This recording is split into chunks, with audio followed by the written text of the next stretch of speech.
في كنوز بناء الشخصية محتاج تفهم العوض لما ربنا سبحانه وتعالى يعوضك. لأن ساعات كتير ربنا سبحانه وتعالى وانت في وسط بلاء أو اتاخد منك حاجة أو تأخر عليك عطاء انت منتظره، يكون ربنا أعطاك العوض وانت ما خدتش بالك منه. لأن كتير بتتبعت لي مشاكل أقرأ لكم منهم مشكلة. سائلة كريمة بتقول: كل ما يحصل لي ابتلاء أقول أكيد ربنا هيعوضني عوض كبير على الحاجة دي. هل ده طمع؟ لأن مش لازم كل حاجة يبقى ليها عوض في الدنيا، علشان أكيد في حاجات ربنا هيعوضنا عنها بس في الآخرة. أولا إجابة على المشكلة دي، مفيش حاجة اسمها طمع غلط في ربنا سبحانه وتعالى. ربنا قال: يدعون ربهم خوفا وطمعا.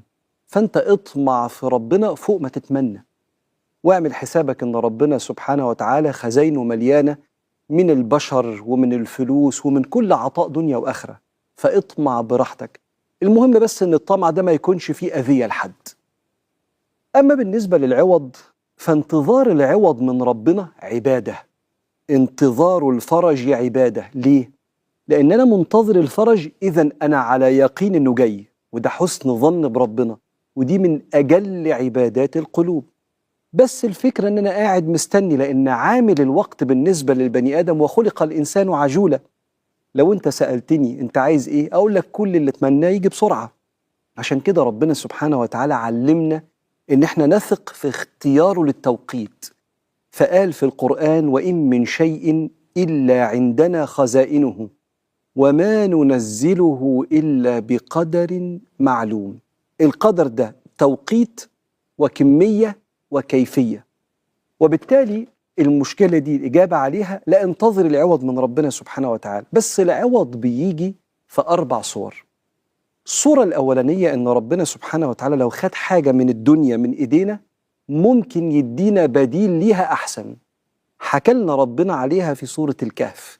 بسم الله الرحمن الرحيم: وأما الغلام فكان أبواه مؤمنين فخشينا أن يرهقهما طغيانا وكفرا فأردنا أن يبدلهما ربهما خيرا منه زكاة وأقرب رحمة. فلما مات الولد ده ربنا بعت لهم خلفة تانية، ولد بار وكان صالح، لأن الأولاني كان يجلس في الطريق فيؤذي الناس ويسرقهم، فكان كل ما يسرق حد يدعي عليه هو وأهله، وكان مشركا، وكان ربنا يعرف إن هو مكمل كده، فأراد ربنا سبحانه وتعالى أنه يعوضهم من جنس نفس اللي اتاخد منهم الولد اللي كان هيأذيهم، لكن خيرا منه زكاة وأقرب رحمة. لكن المهم إن الواحد ينتظر العوض اللي من جنس الحاجة اللي اتاخدت منه أو خسرها في التوقيت اللي ربنا يراه سبحانه وتعالى. أما النوع الثاني من العوض، فإن ربنا سبحانه وتعالى يقذف في قلبك الفهم للعطية اللي جوه البلية. النهاردة لما دكتور من الدكاترة يعمل لك عملية جراحية فيها آلام وفيها دم وفيها تكاليف مادية، بس يشيل ورم، انت شايف ان الآلام دي فيها عطية لأن تحقق منها بإذن الله الشفاء. فلما يحصل لك أزمة في الدنيا وربنا يفهمك العطية اللي جواها، ده كافي ليك. برضو ربنا ذكرها في قصة الخضر يوم ما قال: فأما السفينة فكانت لمساكين يعملون في البحر فأردت أن أعيبها. ده اللي كان البلاء.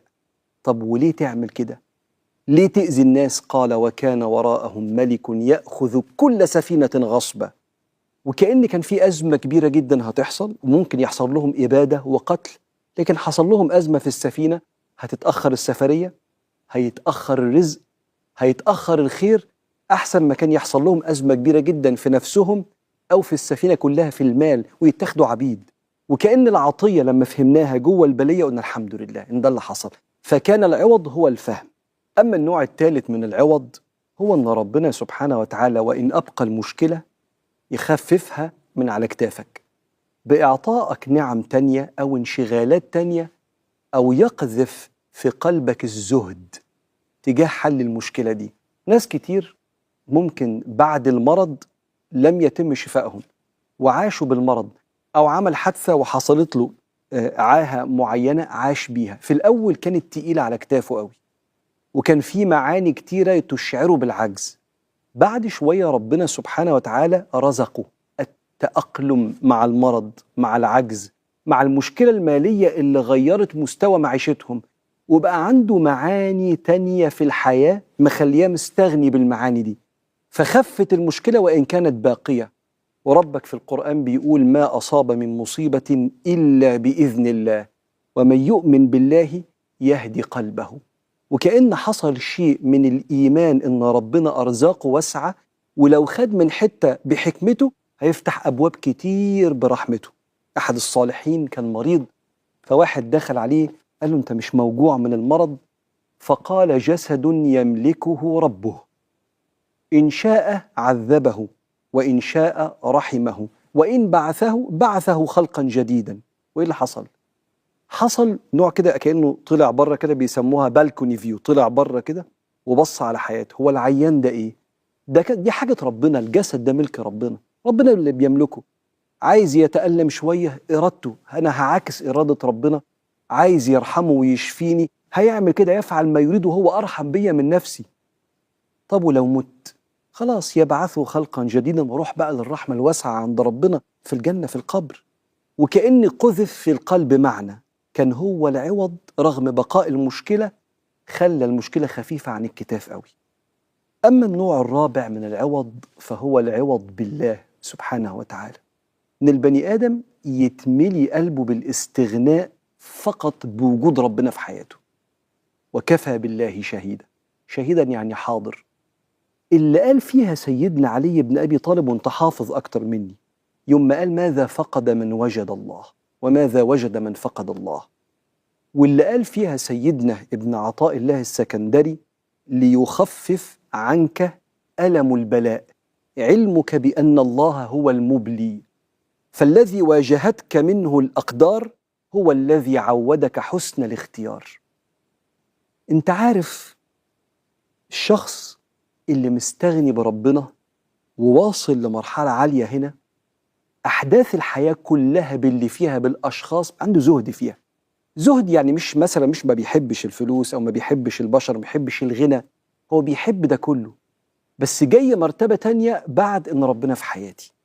فما دام ربنا في حياتي يبقى أي حاجة تحصل أعرف أتحملها،